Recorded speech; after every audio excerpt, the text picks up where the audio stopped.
But what I discovered on my travels is that sometimes the weirdest things happen right in your own backyard. And if your backyard happens to be in the Midwest, winter is a part you cannot escape unless you're a snowbird, of course. But if you're here in the Midwest, winter's a part of every year. So that's what we're going to explore tonight. The weirdest side of winter that you may not have ever heard of. Of course, in the Midwest, today, when people think of winter, we often think of never-ending shoveling. Or perhaps you like to engage in some winter sports activities. Maybe you like ice fishing. Here in the Midwest, we think of winter as being time for our football teams to play and the fans to go crazy.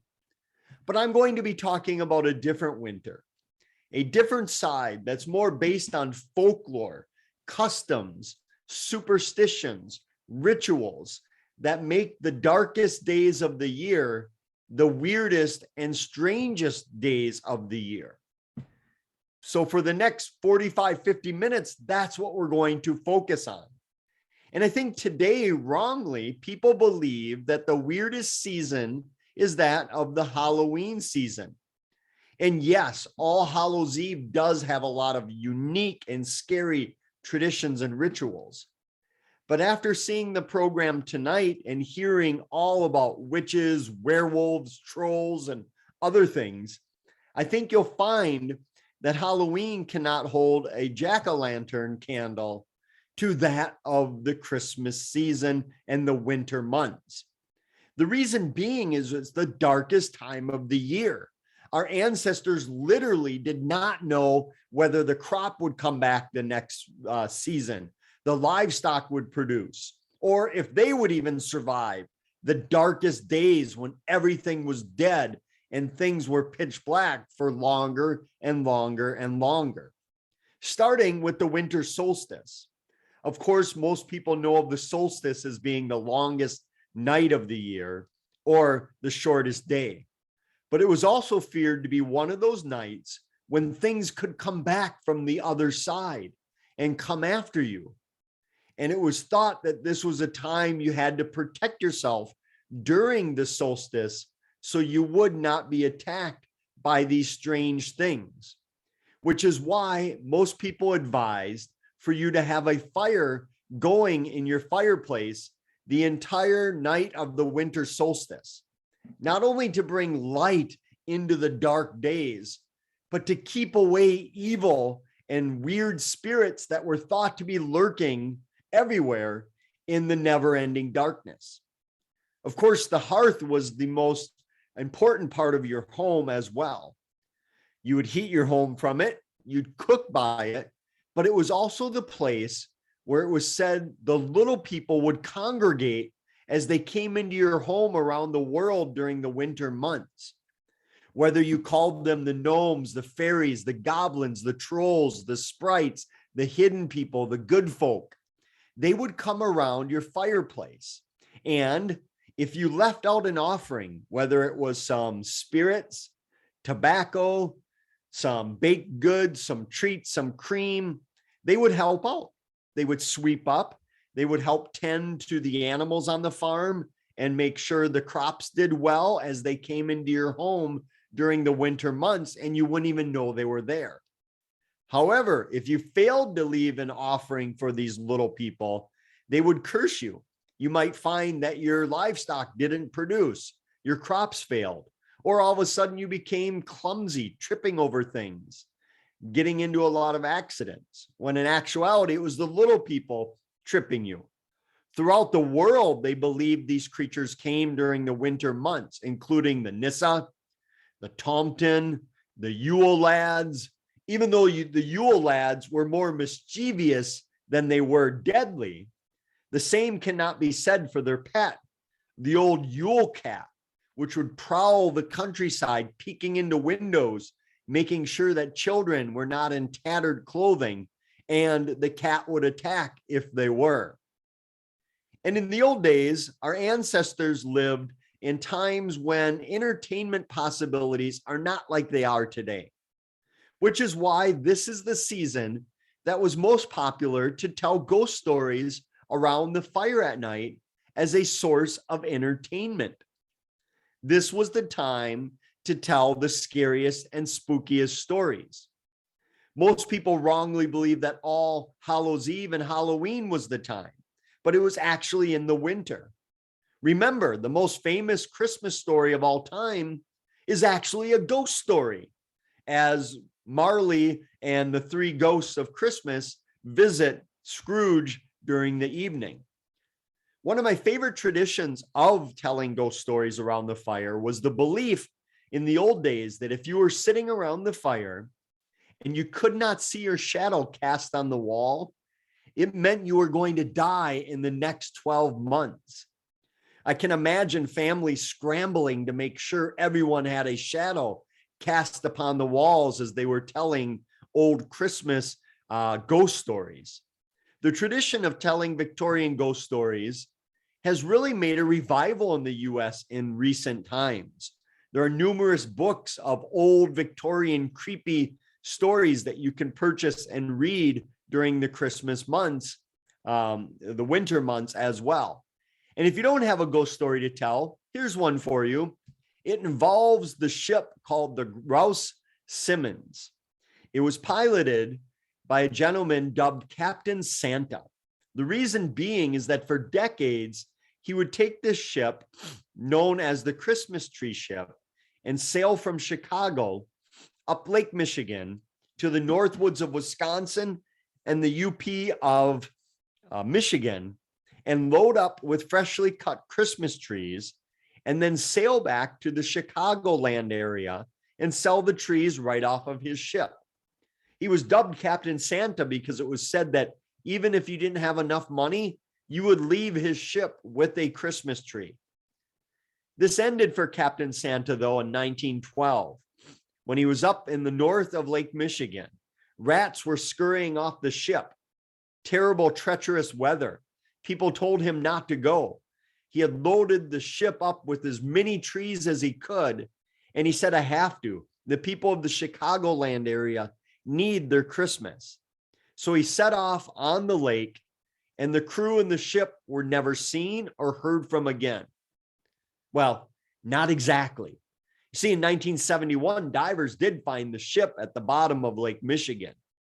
Believe it or not, they still had trees in the cargo area. But that's not the scary part. The scary part comes in the fact that as soon as they disappeared, people began seeing the Rouse Simmons.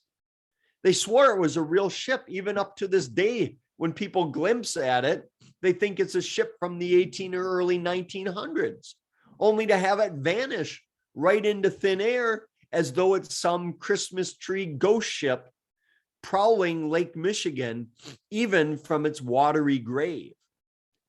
And it then brings up the question of Christmas trees, and where does the origin of decorating Christmas trees come from?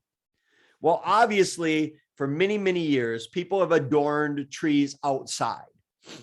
But our modern tradition of bringing evergreen trees into the home and decorating them, for that, we can thank our friends in Germany.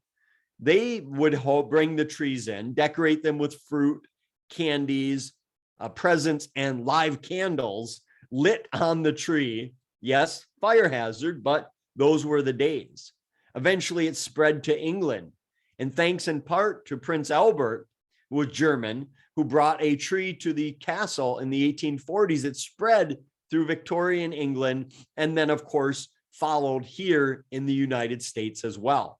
The lights were put on the tree to symbolize everlasting life, bring light to the darkness, and, of course, keep away evil spirits from your home. And then we make it to the Christmas season. If you celebrate the holiday of Christmas, you probably have a lot of nostalgia about your childhood Christmases, spending time with your family around the tree, exchanging heartfelt gifts, the warmth and comfort of it all. But that's not the Christmas I'm going to be talking about. I'm going to be talking about a different Christmas, starting with the Yule log. Today, unfortunately, most people think of the Yule log as a tasty treat to partake in. But the Yule log has a lot of significance during the celebration of Yule. And it happened during the 12 days of Christmas. For most people, you were expected to go out onto your property, cut down the biggest tree you could find, and haul it to your home to make it into the Yule log. You would then start the fire of the Yule log with the previous year's ashes of the Yule log. You'd want to keep that fire going for the 12 days. So every time the log burned a bit more, you'd push more of it into your fireplace, keeping it going. Today, of course, a lot of people are not cutting down trees in their backyard and hauling them into the home. But a lot of people still do have a fire every night during the 12 days, even if it's just for a short period of time. Those without a fireplace have resorted to candles burning, with the symbolism being the same: light in the fear of darkness. Some have even kept them going in their sink while they leave so they don't burn down their home. Others have resorted to electric candles. A lot safer, but the idea is still the same of keeping that light during the darkest days, something to look forward to. And then you also have Christmas Eve, tomorrow night for those who celebrate it. Christmas Eve has so many superstitions around it, including this one, that Christmas Eve is the one night in which animals will be able to speak a language that you can understand. The legend goes back to its origins of the animals that were said to be around the birth of Jesus, and that they were there, they were granted the ability to speak. And on the anniversary every year, animals around the world are given this ability once again. Even though most scholars agree that Jesus probably wasn't born in December, that's where the legend dates back to. And it's thought that you should not eavesdrop on them, even if you can, because one, they'll only be talking bad about you, and you don't want to hear that anyway. And two, if you eavesdrop on the animals, it will be a curse of bad luck and misfortune for you, a sign of disrespect. So instead of going out to a farm or eavesdropping on your animals, instead you might want to sit under a pine tree on Christmas Eve. The old belief was that if you sat under a pine tree and you could hear angels singing and playing, it meant that within the next 12 months you would see angels because you would meet your demise. The same is said that on Christmas Eve you can turn water into wine like Jesus was said to have done. But again, you're not supposed to drink the wine. It will bring about the Grim Reaper. One of my favorite stories of Christmas Eve is also one of the weirdest. And this belief that on Christmas Eve, you have to open a door or a window at midnight to allow the spirit of Christmas into your home.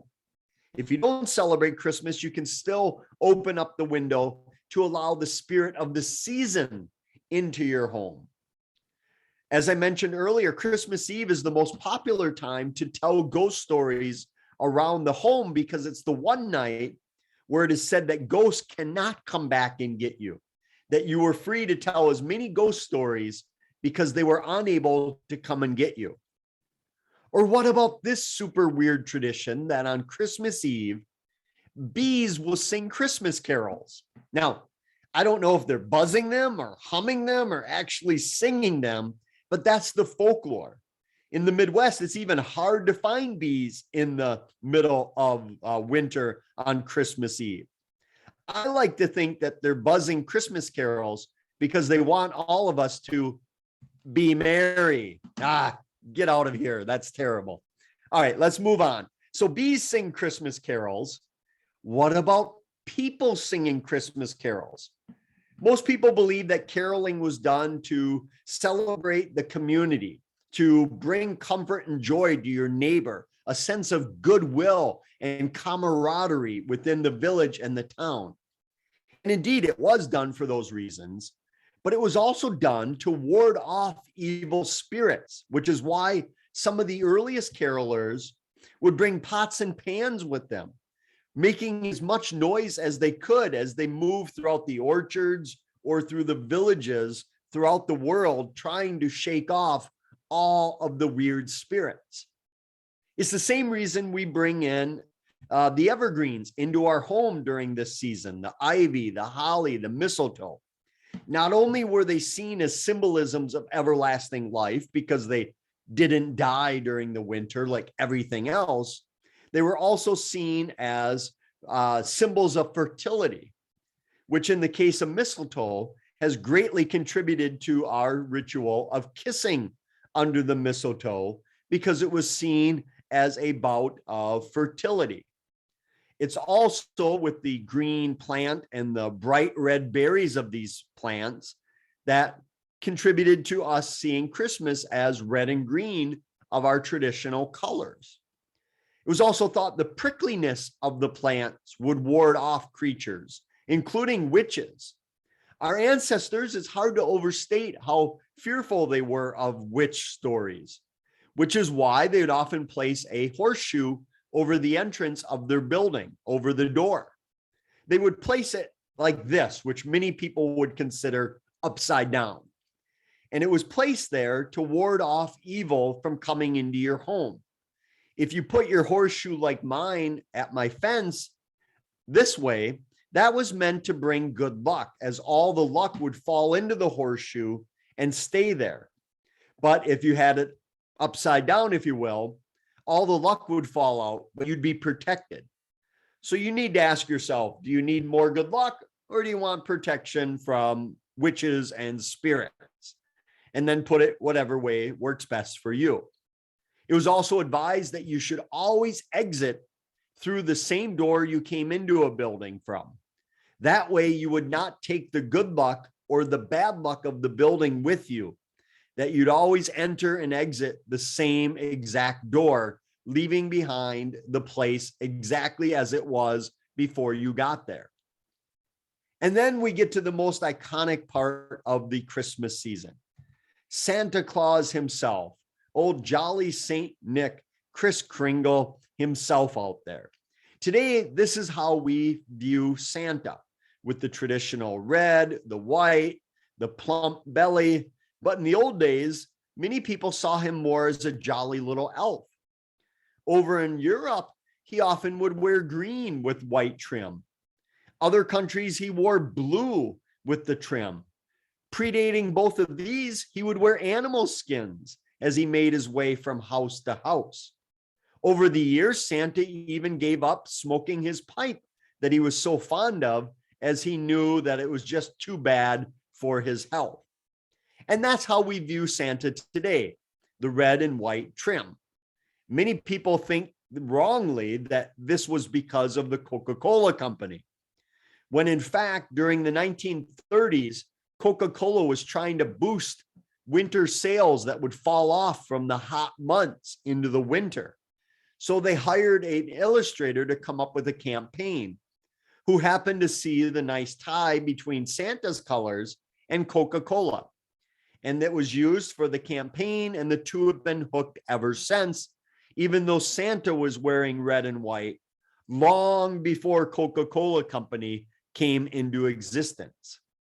And we're all familiar with Santa. Even if you don't celebrate the holiday, you're probably familiar with Santa, that he has the reindeer, the wonderful Mrs. Claus, all the elves that help him deliver and make the packages for the children. But in America, we tend to forget one aspect of Santa that the rest of the world celebrates: Santa's right-hand man. Well, maybe man isn't quite the term I would use. More like monster. His name is Krampus. Seems like some demon out of a B-movie horror Hollywood film, with the horns and the long lapping tongue and the tail and the hooves and the switch. That he would come from the old countries, and he would accompany his good friend, St. Nicholas. And St. Nick would go around and giving presents and fruits and coins of chocolate to all of the kids who were well behaved. When they put their shoes out for him, he would reward them with candy and treats and small gifts and trinkets. It was his job to reward the well-behaved children. it was Krampus's job to punish the ill-behaved children, where he would show up with a switch and start whipping the children who had not been very good all year in their behavior. Much different than here in America, where if you're naughty, Santa would just leave coal in your stocking, which in the old days, that would have been great. You could have heated your home with the coal. But Krampus, he wasn't playing around.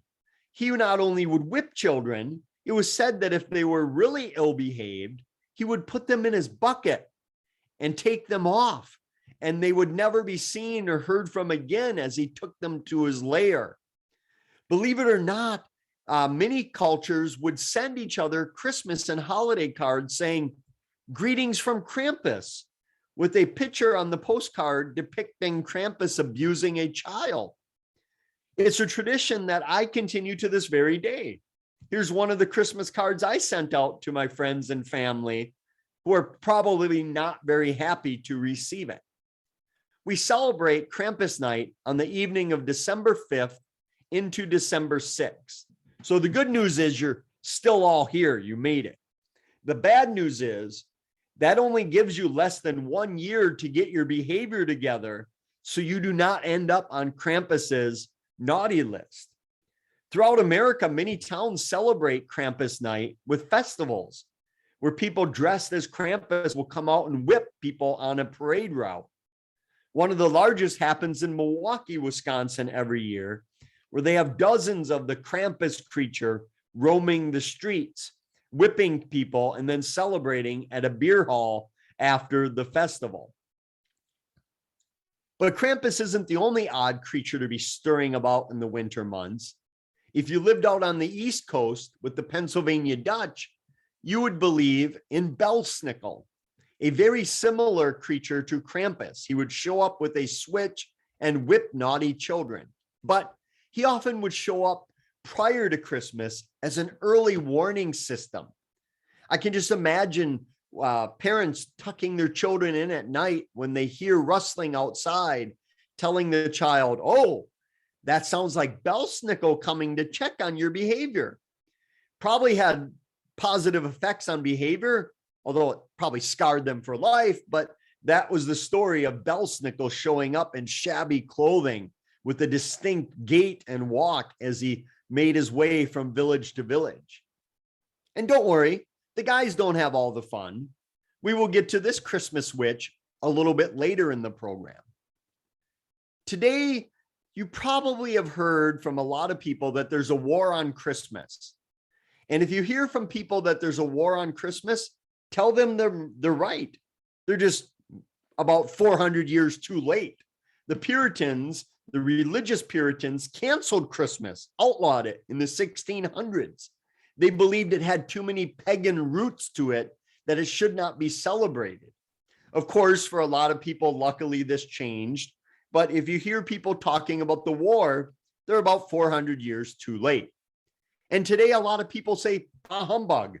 I don't like Christmas. It's all about as many gifts as you can buy for one another. It's all about buying and greed," which to me, I reply, who says it has to be that way? You can celebrate it any way you like. Knowing the customs and the history and rituals of why we put lights on trees, why we hang mistletoe, why we go caroling, for me, that adds a lot more substance to the season. And you can celebrate it any way you want. There's no rules on how to celebrate Christmas or rules on how to celebrate birthdays over the winter months. Everybody loves a birthday party. The cake, the games, the friends, all the fun. That is, unless your birthday happens to fall during the 12 days of Christmas. Because if you're born during this time period, especially if you're born close to Christmas itself, it is thought that later in the life, you'll be more likely to turn into something. What exactly will you turn into? Well, maybe I better let you just take a look. A werewolf. Believe it or not, the legend was that you would be cursed for being born so close to the birth of the Savior, and that you were taking celebration away from the birth, so you'd be cursed and might be a werewolf. Well, thanks to my good friend Linda Godfrey, Wisconsin, my home state, is now known as the werewolf capital of the world. When Linda started receiving reports of people traveling down a small stretch of road called Bray Road, where they would see, for a lack of a better term, a giant werewolf, the size of a bear, but shaped more like a wolf with the long muzzle and the deep, dark, matted down fur. So hopefully you survived the winter solstice. You survived Christmas Eve. You survived Christmas Day and all of your werewolf hunting. Then you'll make it to New Year's Eve. The tradition on New Year's Eve is much like it is on Christmas Eve, that at midnight you are to open a window or door, not only to allow the new year in, to have a profitable and healthy new year, but more importantly, to allow the negativity and all the bad omens of the previous year to escape. And being that this previous year is going to be 2021, you may want to crack the window even higher this year. In the old days, people would get together and celebrate with giant bonfires to burn away the previous year and welcome in the new year. They'd even go so far as to shoot and try to kill the previous year so the new year could come in with a clean slate. And hopefully you'll then make it to January 6th, the Epiphany, the Feast of the Three Kings.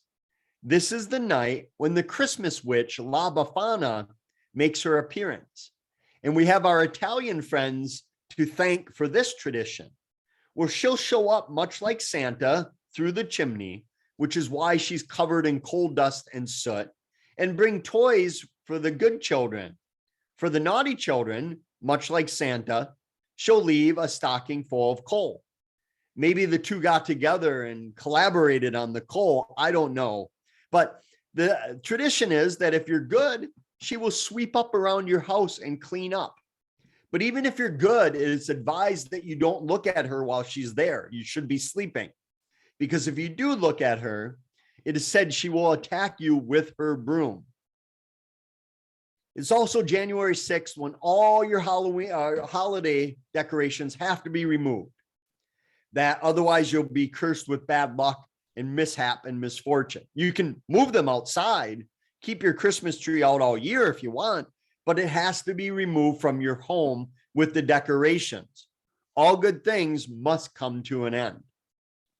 Today, a lot of people have no idea that back in the old days, in the 1800s and early 1900s, the lumber industry was the economic engine that took the Midwest out of poverty.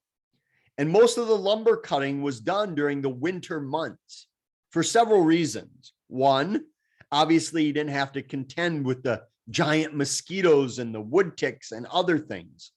Two, you could ice up the trails so that your horse or a team of oxen could pull heavier loads of wood down to the riverbanks. It would be stored there until the spring snow melt raised the rivers up high enough where you could shoot the logs down to all the lumber towns and the sawmills. The lumberjacks believed in a lot of weird winter creatures, including the elusive snow snake. It migrated here from Siberia, of course.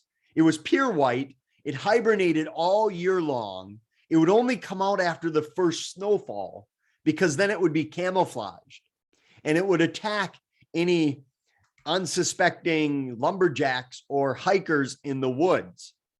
And if you were bit by the snow snake, the legend was that you would die, not from the venom, but you would freeze to death from the bite.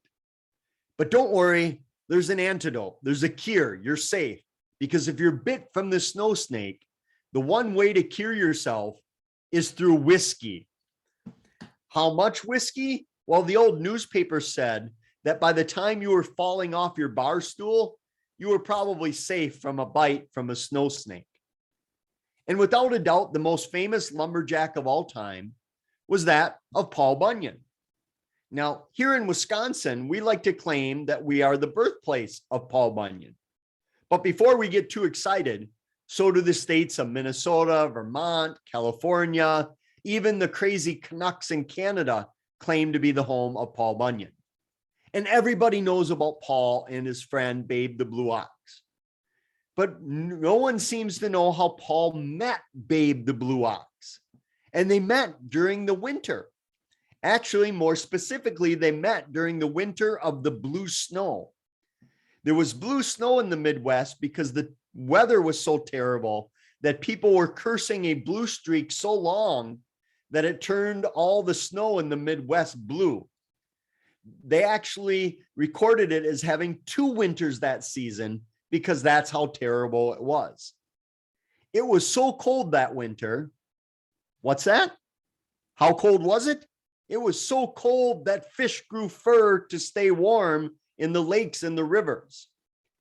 It was so cold that winter. How cold was it? It was so cold that at night, your words would freeze right into the air. You'd have to wait until the morning thaw for your friend to hear what you were talking about when the words would thaw out. That's when Paul found Babe in the snow. Babe had been there so long, he turned blue. And like everything around Paul brought him in and he grew to an enormous size. And the 2 of them have been wandering from logging camp to logging camp in the North Woods ever since. Maybe if you vacation up in the North, you will see them on your adventures. Now, today in America, in the winter, people want to get out of the winter. They want to go to a beach or a toasty weather location, which makes it even more puzzling that there are so many cities in our country that are battling over the title Icebox of the Nation. Believe it or not, there are many places that are all fighting, saying, we're the icebox, we're the coldest, nastiest winter place to spend your time. Almost like it's a tourist destination or a roadside attraction.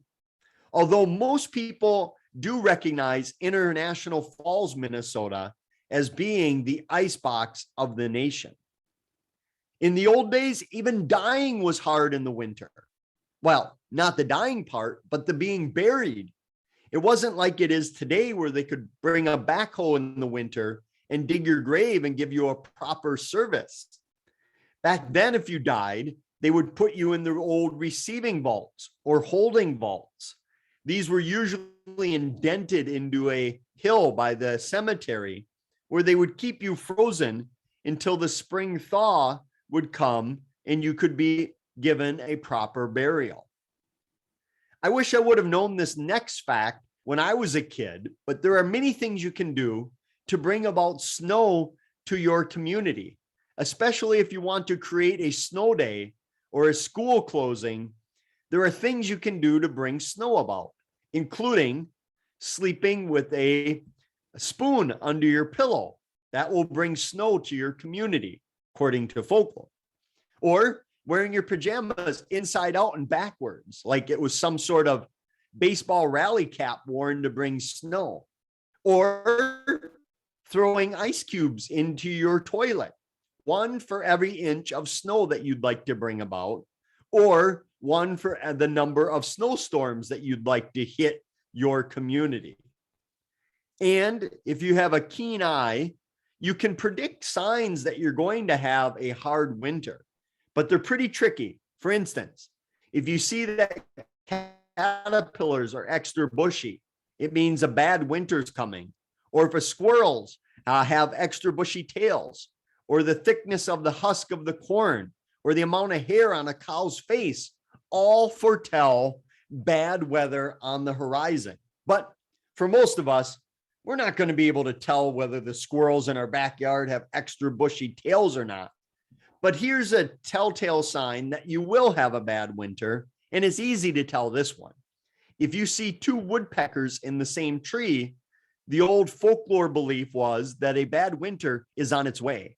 Today, a lot of people have no idea that winter is tangled up with music, and it's tangled up in a very intricate way, especially in this location in Iowa. Anyone recognize it? Sorry, bad joke, cornfield in Iowa. But you will recognize this when I tell you this is the exact spot where music died. It was in the winter of 1959 when Buddy Holly Richie Valens, and J.P. Richardson, the Big Bopper, were all engaged in the winter dance party tour throughout the Midwest. They had just finished playing in Clear Lake, Iowa at the Surf Ballroom, the historic old ballroom. Buddy Holly was upset because their tour bus kept freezing up on him. So he hired a plane to take him and the two other musicians to the Fargo, North Dakota area for their next gig. The weather was horrible. And when the plane never arrived the next morning, they sent out a search party. And they didn't have to go far. Just north of Clear Lake, they found the crashed remains of the plane.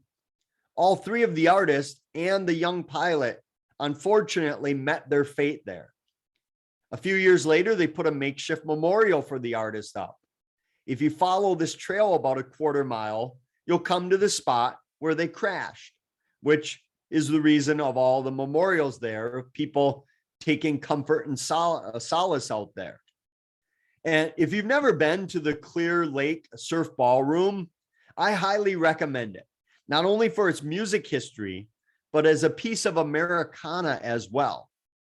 Every big name band or artist of the day played there, from Count Basie to Little Richard. The only star of note that didn't play there was that of the king himself, Elvis Presley. But we could probably use some songs from Elvis right now, because every year in America, during the winter, thousands upon thousands of people are plagued with seasonal affective disorder, or SAD as it's known. It's a sense of depression or melancholy that settles in during the dark days. Researchers believe it's a combination of lack of vitamin D, lack of sunshine, a lack of social interaction, a lack of exercise. Sounds like the pandemic to me, but every year people are hit with this unshakable depression during the cold winter months. It's even more prevalent today than it was for our ancestors, and they had it hard. Imagine 8 of you living in a one-room cabin, no electricity, no running water, no indoor plumbing. You might be snowed in for weeks on end. The only way to get out was to get more wood or to go to the outhouse. That was your only time of being out. Today, we've never had it easier in the winter. Netflix, library books, indoor plumbing, electricity. Most of us have food in the house to eat, just very easy. For me, whenever the winter blues settles in, I find it beneficial to think that at least I'm not living like my ancestors lived, out in a one-room cabin out in the woods. Now, up until this part, I've spread a lot of cheer, a lot of great superstitions, a lot of great customs, a lot of fun, holiday stuff. None of it was truly that scary. But that's going to change for the last holiday legend I'm going to tell you about. Because word of caution, this next legend is one you might not want to know about. It's certainly one you don't want to say its name, because many cultures believe that merely saying the name of this next legend is enough to put you on its radar, that when you go looking for the weird will come looking for you. So if you're not interested in this, now's a good time to log off, go fire up a Hallmark Christmas movie, cleanse your palate of all of this, and forget all about this program. But if not, I'm going to tell you about the most frightening legend ever to set foot in North America. One that most of you probably have never even heard of. Of course, I'm talking about the giant cannibalistic monster of the North called the Windigo. It came from the First Nation people of Canada, who knew it by many different names and many different spellings. And as it made its way to the Great Lakes states of the United States here, it was seen as a harbinger of death. It would show up as this skeletal monster, very thin, gaunt, with its skin pulled tight over its muscles. Sometimes it was missing its own lips and mouth because it has an insatiable hunger for human flesh. And when no prey is involved or around, it consumes its own body. It could show up mostly in the winter, but not always. When times were tough, when people were starving, game was nowhere to be found, food was scarce, people resorted to cannibalism. You were at your weakest mentally, physically, and spiritually, and the Windigo would either show up and devour you, or worse yet, possess you and turn you into a Windigo. We have dozens and dozens and dozens of cases of people killing one another because they believed that that person was turning into a Windigo. It was thought that if you saw the Windigo, much like seeing or hearing the Irish Banshee, it meant you or someone you knew was going to die very shortly. At least in the Midwest, that was the legend. One of my favorite places in America with a Windigo legend is just east of Bemidji in the aptly named Lake Windigo. It's a lake on an island in a lake, which makes it its own anomaly, featured here in Ripley's Believe It or Not cartoon as the lake within a lake. Many contend that the island is haunted. There have been numerous books written about it, but many think the Windigo resides in the lake. So back in the winter of 2015, I set off on an expedition with my colleagues Kevin Nelson on your left and Noah Voss on your right. You can't tell, but that's me there in the middle. The reason you can't tell is it's about 30 degrees below zero with the wind chill. For several hours, we had to haul our gear on sled and backpack to the island. I'll give you a taste of what that was like. You can see here we're all tethered together in case one of us went through the ice. The other two could pull us out, hopefully. Several hours, we made our way to the island. Now, my colleague Noah on your left, Noah and I were going to spend the expedition in our frozen tent. But my colleague Kevin over on the right, there he is, he wanted more of an adventure, which is weird because he doesn't look like he likes adventure, but he was going to spend the expedition in his hammock out in 30-degree below zero weather. So then we get to Lake Windigo. And as I said, many believe the Windigo lives in the lake. The legend is if you walk around the lake, he'll snatch you and pull you in and you'll drown and spend eternity in the lake with the Windigo. So one night when we had a good base campfire going, Noah and I walked to the middle of the lake to try to conjure up the Windigo. We were filming, and as we were walking toward the lake, Noah stopped and said, "Our boots are crunching too loud. Nobody's going to hear what the heck we're talking about. We have to be quiet." And when we paused, something on our left really startled us, got our attention. Let's take a look. Okay, see, I'm trying to be quiet for... What is it? Don't have it. Let's take another look. Don't have eyes or anything. Okay, see, I'm trying to be quiet for... Now, most likely it was a big bird of prey and a deer, something. We didn't see anything, but I can tell you it got our adrenaline going. So much so that my colleague Kevin slept with his axe up there by his hammock in the snow just in case the Windigo showed up. Unfortunately, Kevin survived this expedition, so I don't have proof that the Windigo was there. But if you're going to go there, you might do so in the summer. You'll have a much more pleasant experience, as many believe the Windigo is still around and still hunting for its next prey. But as I'm running low on time, I know all of you are thinking, Chad, these are great stories, great superstitions, great legends, but they're all from a long time ago. I don't believe in any of this stuff anymore.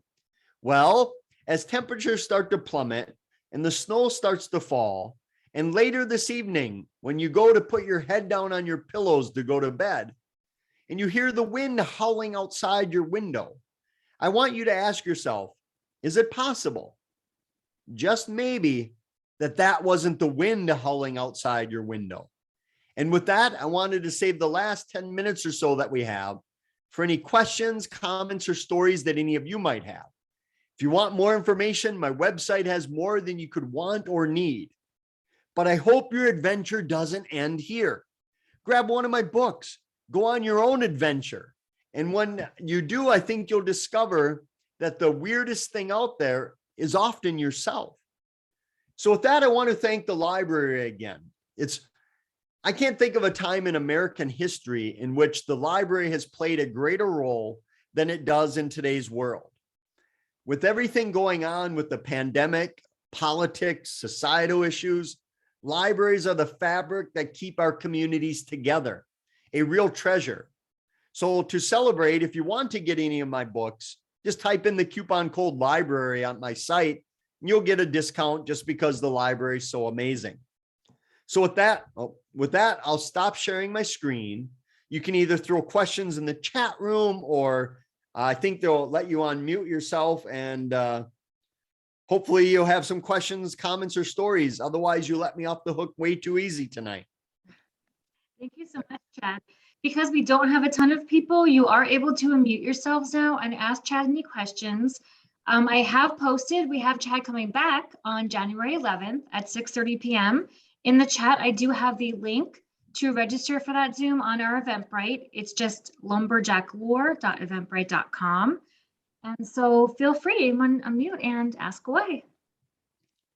And keep in mind, this was just, no pun intended, the tip of the iceberg of legends. There have been several books written in the last couple of years that only focus on winter monster legends from around the world.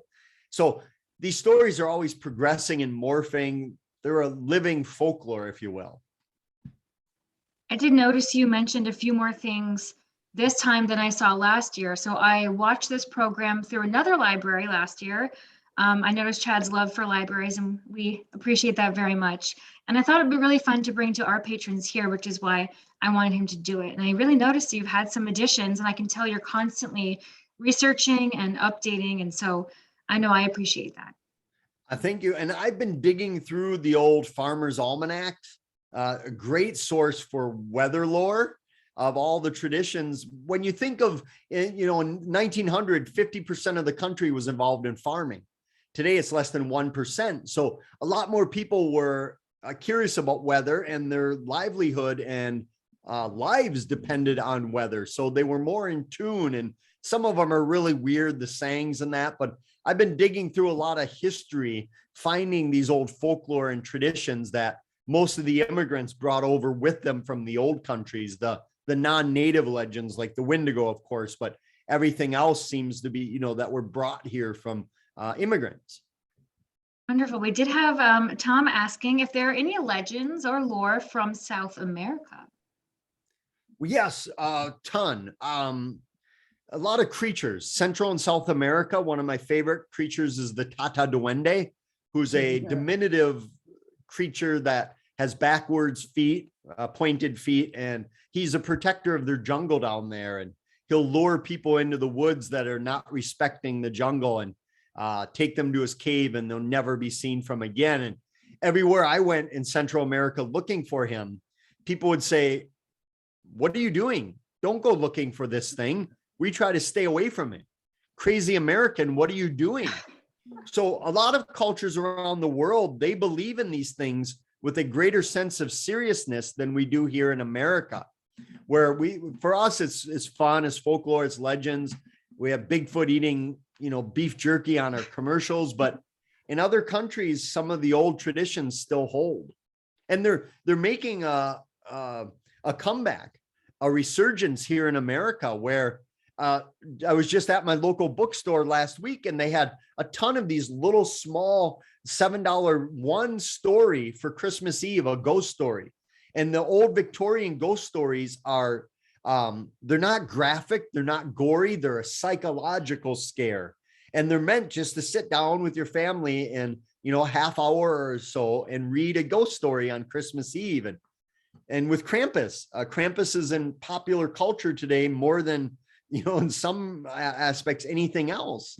It's really just rocketed off the last few years. Absolutely. There's a place, so I lived in Chicago for about 15 years. There's a place called Demon Tap. It's DMN. And every Christmas, they now do the Krampus tradition. So, it works hand in hand, right? Demon, Krampus. I just have to say, many people are just, they're looking for meaning in the season. They may have fallen away from it. And for me, there's no better feeling than looking up at the solstice, thinking people have been doing this for thousands of years. It really not only connects you to your community, but globally as well, in a time where I think it might be needed. Absolutely. Do we have some other questions? I know Jinda, it looks like you're unmuted. Feel free to ask away. We have a Michelle who has a question in the chat from Canada. Thank you for coming, Michelle. I noticed we also had somebody attending from California. Michelle would like to know, where does this story originate about the danger of being a werewolf if you're close to having a Christmas birthday? She has someone in mind she'd like to tell it to. Well, I'm actually born on Christmas, so it's nice to see you all before you become a werewolf. So I'm also interested in this. Yes. Well, it's from the old countries, obviously, where the werewolf legend comes from Europe when it was brought over. And the idea, again, was that you're cursed because you share the same birth time as the savior. And that even though you can't prevent it, nothing you can do about it, you are cursed, so that people would keep an eye on you and kind of shun away when they heard that your birthday was in that time frame. That's a custom, obviously, today that we've moved away from, as most people probably don't believe in werewolves. But the werewolf stories are great too, because not only did I mention Bray Road here in Wisconsin, but not far from a lot of you in Effingham, Illinois, by Ramsey Cemetery, they believe there are some caves with werewolves in it as well. So these werewolf stories, or dogmen, whatever people are calling them these days, they seem to be all over the Midwest. Which is a lot of fun. That does remind me, we did have a couple of people join towards the end. So we do have another previous recording of Chad's program, Bizarre History of Illinois. And so I know he mentioned another place in Illinois. That's on our YouTube, available for anybody to watch. So make sure you guys check that out as well. Hi, Shannon, welcome. I know we're just finishing up, but if you have any questions, does anybody have any stories? I saw a Mike C mention that he may have had stories. Have you seen or heard or possibly felt any of these spirits or creatures that Chad mentioned today?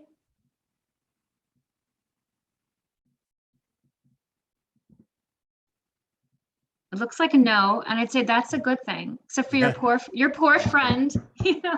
I'm wondering, how he was able to still sleep in that hammock with that axe there. He survived. Yeah, but I like how you said, unfortunately, he survived, because we couldn't prove I was a hoping. minute ago. And we actually, Noah and I came out one of the mornings, and his hammock, I have a picture of it, was covered in snow. And for a moment, Noah and I looked at each other and thought, is he dead? And thinking, obviously, we'd have to leave him there as an offering for the Windigo. But no, he started moving about, and we knew he was still cold, but still alive. So Christina, you were able to unmute if you're able to, and ask a question or mention your story. It looks like you have raised your hand here. Yeah, thank you very much. I love mythology myself. I've had interesting experiences, not necessarily around monsters and stuff like that, but I was wondering what drew you to the world of mythology and the lores and the stories that you've come across. Specifically, I know you said you were a psychologist, and second part to that is there a story that you love the most? Yeah, thank you. I grew up in Wisconsin, and we have 3 UFO capitals of the world here in our state. And that's what got me interested. I grew up near one. And when I was in high school, I went there interviewing people who thought they saw a UFO in the sky. And then that following fall, I started psychology at UW Stout, ended up doing my master's thesis on students' belief in the paranormal. And it really just kind of blossomed from there. I started lecturing about my findings, and people in the audience, 20 years ago would say, I need help.